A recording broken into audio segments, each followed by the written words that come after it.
रहीम अस्सलाम वालेकुम dear students. इस वीडियो में हम देखेंगे चैप्टर नंबर 7 के long answers. So question number 1 में कहा जा रहा है explain how population pyramid is important to understand the growth rate of population in Pakistan. Page number 109 पे इसका आंसर है। सो पेज नंबर 109 पे population pyramid population structure is a percentage of male and female in different age groups shown by the population pyramid। ये आपका population pyramid है, यहाँ पर आपको different age groups show हो रहे हैं, ठीक है। So as indicated in the figure, it represents birth rate, death rate, different age group of male and female population and migration। अच्छा, ये पैराग्राफ आपका इस ग्राफ को एक्सप्लेन कर रहा है, ठीक है। यहाँ पर birth rate, death rate, different age groups यहाँ पर बताए गए हैं, और male and female population and migration. It also represents dependent population from early years to 10 years, active growth from 14 years to 60 years, also known as labor force। अब यहाँ पर 10 years जो हमारे पास 14 years to 60 years के जो हमारे पास groups हैं वो हमें कहलाते हैं लेबर फोर्स, ठीक है। वहाँ जो 14 to 60 ईयर्स तक के लोग हैं वो काम करने वाले लेबर फोर्स में आते हैं। Above 60 years is known as old age group and dependent group. Okay, so इस पैरामिड में ये सारा कुछ बताया गया है। Next is population trend shown by the population pyramid below 14 years. A birth rate of population of Pakistan has just declined from 2.6% in 1998 to 2.4% in 2017। अब 1998 में 2.6% थी और 2.4% हो गई 2017 में birth rate. So indicating less dependency ratio in the early group। Up next है 14 to 60 years is a large group of active labor force। Government can easily plan for its positive work plan for development of the country, better technical education, and can be designed to improve ratio between primary, secondary and tertiary activities।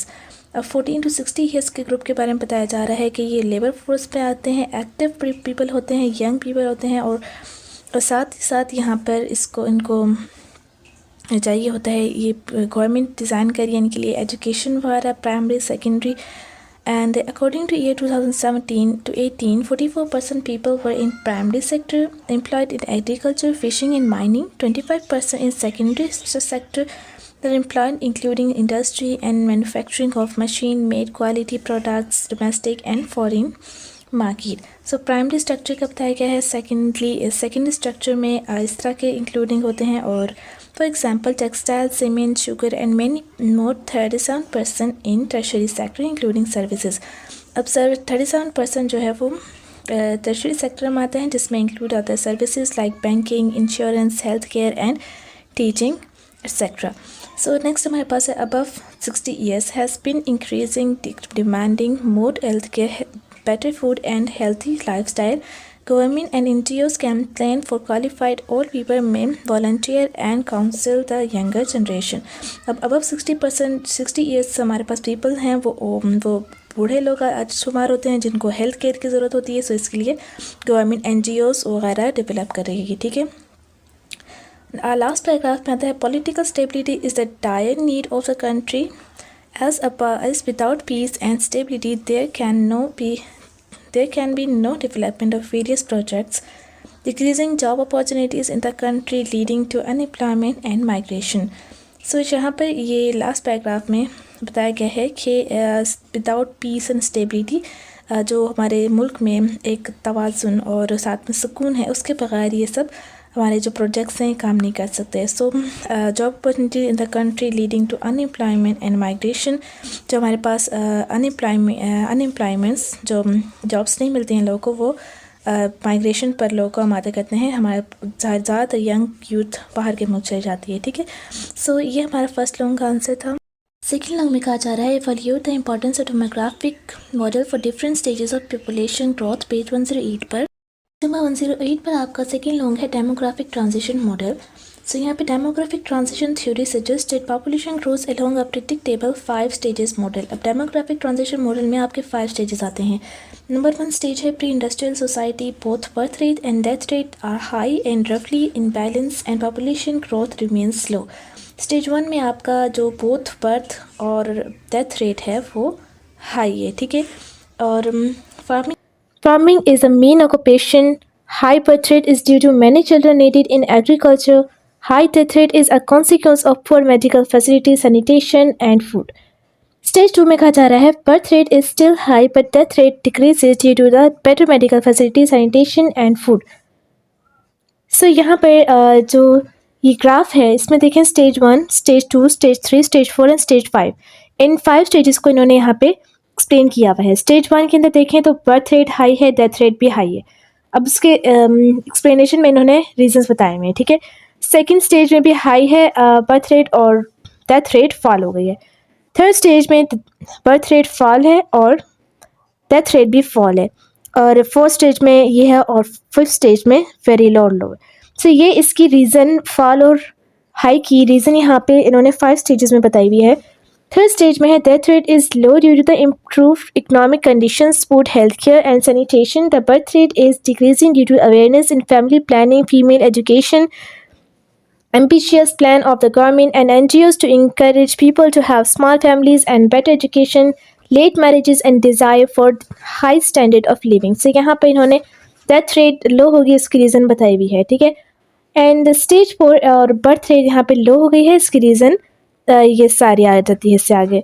Fourth stage में है both death and birth rate are gradually low and ideal placement of a country. Examples are Argentina, Australia, China, Brazil, most of Europe and USA। अब यहाँ पे death rate की लो होने की वजह बता रहे हैं। फिर और साथ में अर्जेंटीना, ऑस्ट्रेलिया एंड चाइना में डेथ रेट बहुत कम है और बर्थ रेट बहुत लो है, ठीक है। स्टेज 5 में है both rates remains relatively low and death rate is now higher than the birth rate but total population is still high and not showing a decline due to higher life expectancy. So ये हमारे second law का answer था। Third law में कहा जा रहा है evaluate the possibilities of sustainable population in Pakistan.